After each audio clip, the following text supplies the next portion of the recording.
Ayan. Hi guys, may nang pumalambong sa kanyang tanan. So, atay man kita. Kung pagidnong man kita mga kwento, mga nasaktan, manang makarelate ka mo. So, panoodon nyo nita. Dahil magpadugay. Saan ba ako nagkulang? Kung mahirap akong mahalin, sana sinabi mo parang dinoble ko pa ang pagmamahal ko sa'yo. Oh, pero dinoble. bigla mo na lang akong tinapon na parang basahan na walang silbi sa'yo. Oh, deserve ko ba yun? Sobra talaga ang pagsisisi ko na niloko ko ang taong walang ginawang mali sa akin. Kung sino ba ang tapat, siya ba yung tinago ko? Ang sama-sama ko at kung makakagaan sa pakiramdam mo, aaminin kong kinarma rin ako. May asawa ang lalaking ipinagpalit ko sa'yo. Hindi ko gustong makasira ng pamilya at hindi ko rin naman gusto ng lalaking magluloko ng asawa niya. Kung luluhod ako, kaya mo ba akong mahalin ulit? Oh, Hindi na. wala. Grabe yun. Wala.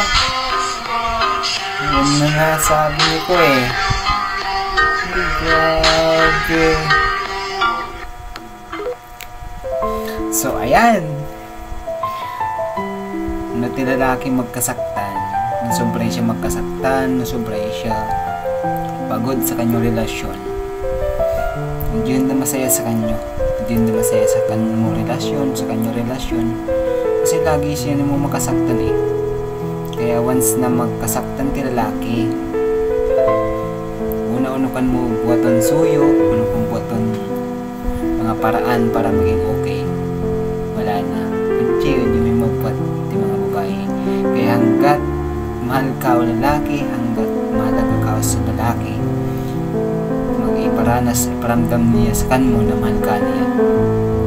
So, kulay kabutihan. Para kanyang relasyon, mantagal.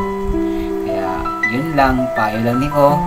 So, dahil ka mo magpa-apekto sa kanyang sobrang magkaramdaman kasi man niyo alam, may makasaktan yung mga mo sa kanyang relasyon. So, hida lang, mana makarelate diba? Yung mga magmahal. Totoo. Kaya, yun lang at adok. Pagsalamat.